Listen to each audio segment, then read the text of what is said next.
Votre candidature peut être rejetée sans être lue, sans entretien, sans responsable humain identifiable. Ce rejet n'est pas forcément une erreur, il n'est pas forcément injuste, mais il est de plus en plus souvent automatisé. Aujourd'hui, dans de nombreuses entreprises, le premier tri des candidatures n'est plus fait par un recruteur. Il est effectué par des systèmes automatisés reposant sur des modèles d'intelligence artificielle. Ces systèmes analysent des milliers de CV en quelques secondes. Ils comparent des mots-clés, des parcours, des diplômes, des expériences passées, des profils jugés similaires à ceux déjà recrutés. Ils produisent un score, un classement et une sélection. Les candidatures en dessous d'un seuil sont automatiquement écartées, sans lecture humaine. Ce qu'il faut comprendre, c'est que ce rejet n'est pas une décision personnelle. Ce n'est pas un recruteur qui vous refuse.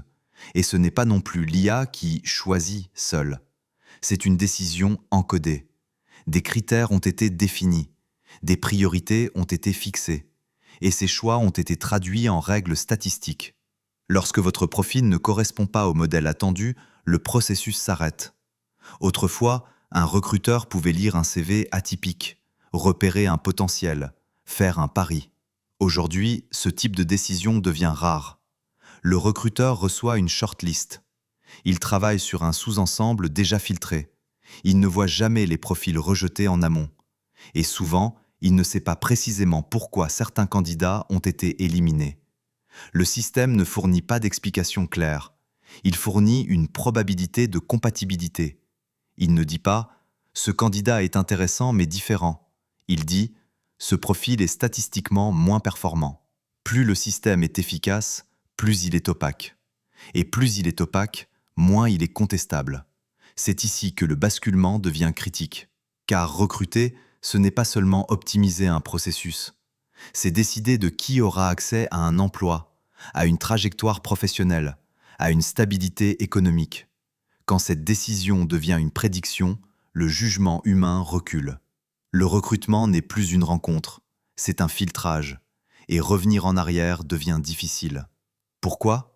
Parce que les volumes de candidatures explosent, parce que les équipes RH sont sous pression, parce que l'automatisation est perçue comme indispensable. Lire tous les CV coûterait trop de temps, trop d'argent, et remettrait en cause des systèmes jugés performants. L'automatisation n'est plus une option, c'est une dépendance. La question n'est donc pas « est-ce que ces outils améliorent le recrutement ?» Ils le font souvent. La vraie question est ailleurs. Qui est responsable quand une carrière est bloquée par un filtre que personne ne maîtrise vraiment? Qui assume les conséquences d'un rejet sans explication quand plus personne ne décide directement? Cette décision est déjà en production. Elle structure l'accès à l'emploi pour des millions de personnes. Et elle se déroule, la plupart du temps, dans un silence total. C'est précisément pour cela qu'elle mérite d'être analysée.